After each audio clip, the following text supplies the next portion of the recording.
qu'est-ce que vous entendez par vice caché? Donc, merci pour la question, je vais vous répondre, parce que le vice caché en immobilier est très encadré juridiquement. En fait, c'est un défaut du bien qui répond à 3 conditions. 1, il faut qu'il soit caché, comme son nom l'indique, c'est-à-dire que vous n'ayez pas pu le détecter lors de la visite.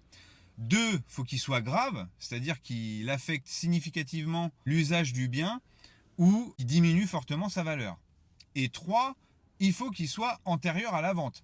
C'est-à-dire qu'il faut prouver que le défaut était présent avant la vente. Donc si l'acheteur pointe un défaut qui remplit ces 3 conditions, normalement, il est en droit de demander au vendeur soit une réduction du prix, ou alors, dans les cas les plus graves, de demander carrément une annulation de la vente pure et simple. Mais en réalité, dans les faits, c'est un petit peu plus compliqué que ça.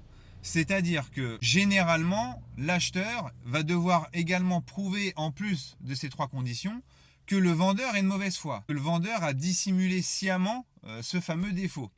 Pourquoi? Parce qu'en réalité, dans la plupart des actes notariés, il y a une clause de non-garantie, j'ai plus le nom exact, si vous l'avez en tête, n'hésitez pas à le mettre en commentaire, qu'il protège contre ça. Lorsque le vendeur est un particulier, voilà, c'est pas un professionnel de l'immobilier, donc on met cette clause pour le protéger. Donc pour conclure, pour que l'acheteur puisse obtenir gain de cause face à un vice caché, il va non seulement devoir prouver que le défaut remplit les 3 conditions que je vous ai évoquées, et s'il y a une clause de non-garantie dans l'acte notarié, il va devoir également prouver que le vendeur était de mauvaise foi.